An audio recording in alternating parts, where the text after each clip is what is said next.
ఏపీలో కూటమి ప్రభుత్వం ప్రజారోగ్యాన్ని నిర్వీర్యం చేసింది. తీవ్ర రుగ్మతలతో ఉన్న ప్రజల ప్రాణాలను గాల్లో పెట్టిన దీపాలుగా మార్చేసింది. వైద్యాన్ని ప్రైవేటు వ్యాపారుల చేతుల్లో పెట్టేసి ప్రజల ప్రాణాలతో చెలగాటమాడుతోంది.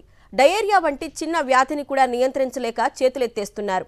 ఇంత అధ్వాన్నంగా వైద్య వ్యవస్థ ఉంటే ప్రభుత్వంలోని వైద్య కళాశాలలను తమ అనునాయులకు చిల్లర పైసలకే రాసిచ్చేస్తోంది. కాలేజీలతో పాటే ప్రజారోగ్యాన్ని వ్యాపారుల చేతుల్లో పెట్టేస్తోంది. పేద మధ్యతరగతి ప్రజలపై కక్షగట్టినట్లు వైద్యాన్ని నీరుగారుస్తోంది. కూటమి అధికారంలోకి రాగానే వైద్య ఆరోగ్య రంగాన్ని పూర్తిగా భ్రష్టు పట్టించేశారు. ఆరోగ్యశ్రీని నిర్వీర్యం చేసి పేదలకు వైద్యం అందకుండా చేశారు. ఆరోగ్యశ్రీ పరిధిలోకి వచ్చే రుగ్మతల సంఖ్య తగ్గించేశారు. ఆ తరువాత ఆరోగ్యశ్రీ బకాయిలు చెల్లించకపోవడంతో ఆస్పత్రులు ఆరోగ్యశ్రీని పక్కన పెట్టేసి ఆందోళన చేపట్టిన దౌర్భాగ్యాన్ని చూశాం. గుంటూరు జిల్లాలో ఆ మధ్య కలుషిత జలాల కారణంగా పదుల సంఖ్యలో ప్రజల ప్రాణాలు గాల్లో కలిశాయి. విజయవాడతో సహా పలు చోట్ల డయేరియా వ్యాధి విజృంభిస్తే ప్రభుత్వం తమాషా చూసింది తప్ప నియంత్రించే దిశగా వెంటనే అడుగులు వేయలేదు. తాజాగా స్క్రబ్ టైఫస్ వ్యాధి ఏపీలో వేగంగా వ్యాపిస్తోంది. ఇప్పటికే 1566 మందికి స్క్రబ్ టైఫస్ సోకినట్లు ఆరోగ్య శాఖ అధికారులే ప్రకటించారు. ఆస్పత్రులన్నీ స్క్రబ్ టైఫస్ బాధితులతో కిటకిటలాడుతున్నాయి.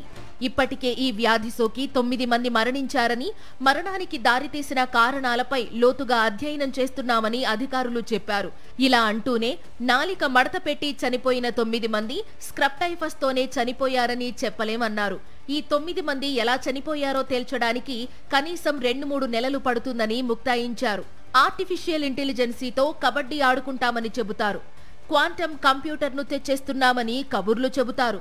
కానీ తమ ఏలుబడిలో ప్రజలు ప్రాణాలు కోల్పోతే మరణాలకు కారణాలు తెలుసుకోవడానికి మాత్రం నెలలు పడుతుందంటారు. ఇదేం పాలన, ఇదేం ఆలోచన అని వైద్య రంగ నిపుణులు ముక్కున వేలేసుకుంటున్నారు. జగన్మోహన్ రెడ్డి పాలనలో విద్యారంగంతో పాటు వైద్య రంగానికి అత్యధిక ప్రాధాన్యతను ఇచ్చారు. కూటమి వచ్చిన తరువాత ఈ 2 రంగాలను నిర్వీర్యం చేసేశారు.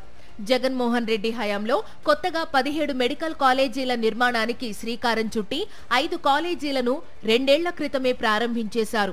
2024 ఎన్నికల నాటికి మరో 2 మెడికల్ కాలేజీలు ప్రారంభానికి సిద్ధంగా ఉన్న తరుణంలో ఎన్నికల నగారా మోగడంతో అవి ప్రారంభానికి నోచుకోలేదు. చంద్రబాబు నాయుడు వచ్చి రావడమే ఈ మొత్తం ప్రభుత్వ కాలేజీలను ప్రైవేటు వ్యాపారులకు చిల్లర పైసలకు కట్టబెట్టేయడానికి రెడీ అయిపోయారు. దీనిపైనే రాష్ట్ర వ్యాప్తంగా నిరసన జ్వాలలు పెల్లుబుకుతున్నాయి.